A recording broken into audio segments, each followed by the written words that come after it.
Evaluation question 1. In what ways do your media products use, develop, and challenge forms and conventions of real media products?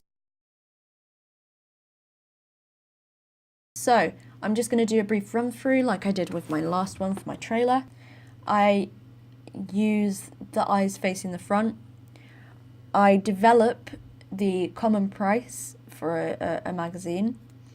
I develop the horror magazine masthead, and I challenge the horror magazine masthead and the colour scheme, and I develop the amount of images in my magazine. So let's start with use. I use the layout of a lot of horror film magazines. The masthead's at the top, as you can see. We've got the cover lines around the edge. We've got cover lines everywhere. And we've got the fact that the cover lines aren't touching the picture, which is a massive convention in film magazines and magazines in general. We then have the barcode at the bottom and the main cover line in the middle at the bottom. Now, I also put the issue number and the date and the price on, which is another convention, along with something that's a bit of a freebie, because a lot of magazines do have a little freebie with them. Now you can see this in the Empire magazine with Hannibal, as you can see that the masthead is at the top. There's cover lines around Hannibal, and there's a barcode, an issue number, a price, and a date. You can also see it in Entertainment Weekly with Johnny Depp from the Sweeney Todd film. He again has the masthead at the top, the cover lines around, barcode, date, and issue number and price on it as well. So I used the conventions from Empire and Entertainment Weekly, as well as others, to sort of influence my layout. I also used the eyes. Now, the idea of the image having eyes and luring the reader in to buy the magazine is commonly used. You do usually in a magazine have a pair of eyes staring at the buyer, sort of. You know, if you hold eye contact with someone, you are luring them in to speak to you and or make it look a bit creepy, but you know, you want to buy it because those eyes are telling you to buy the magazine. I saw this in Scream magazine with the Walking Dead issue. The eyes were facing the front, and also in Entertainment Weekly with Scream, and it had the ghost face mask.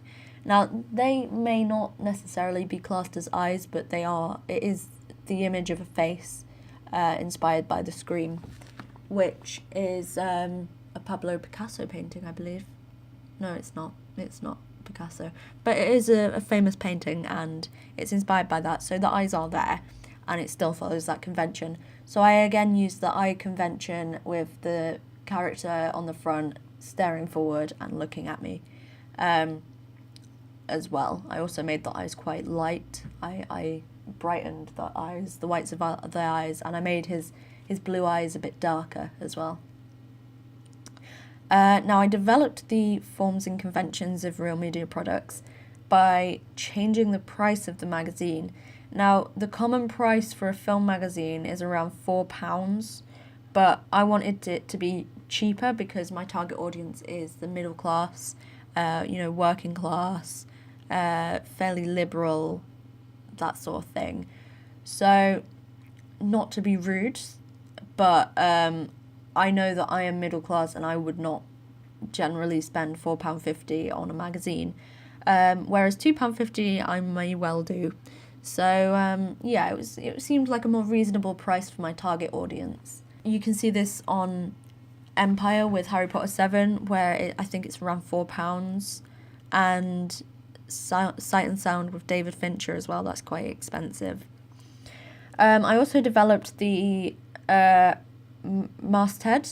So like Fangoria, in three of the Fangoria things that I looked at, the mastheads were really over the top and sort of really highly stylized, but I wanted to keep it more simple for my target audience because I felt like the screamer thing really did sort of get across the genre without being so in your face, and it is still eye-catching with the whole block colour thing, but I just didn't want it to be so over the top that it didn't look professional.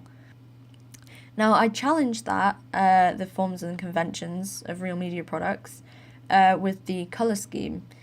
Now, the colour scheme is fairly unconventional with a horror film magazine, but in my opinion, I think that it seems quite cold and clinical.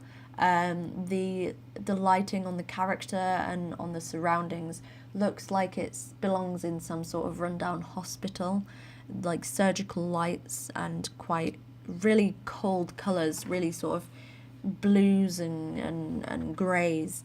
And I think that really brings across the psychological feel as well as the horror feel, which is represented by his bruises and the look on his face. He looks quite evil. So I think I really do get that across, despite challenging the things, the conventions. I also use shadow, as you can see the shadow where his neck is. So again, I do use the conventions, but I don't use the colour that is usually associated with a horror film magazine, such as black and red. You can see things like this in Movie Maker magazine. Here are two of the magazines that I looked at. As you can see, the colours are very, very different from my colours. I also, I've done it again. So the one about the mastheads was a challenge, by the way, just to go back to that. I have an arrow here and it wasn't a very good arrow. So I develop the usage of images. Now I only have one image on my front cover, which things like Empire sometimes tend to have one image if it's sort of, you know, a big actor. A lot of them use sort of more than one image, so the Sight and Sound with the gothic horror and things like that. That sort of thing, they tend to use more than one image to show different films and different bits of the content as well, of the magazine. But I chose not to do this because I really wanted Schism to be the main sort of feature of that magazine, since it was sort of a low budget independent film. I wanted it to be really well marketed in the magazine, and I didn't want any distraction from that.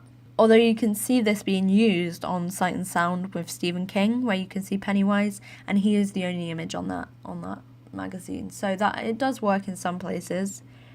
I then thought about the representation of David's character, and we can really see that coming across in this magazine. You can see that compared to the trailer, he is in a completely different stage of the investigation.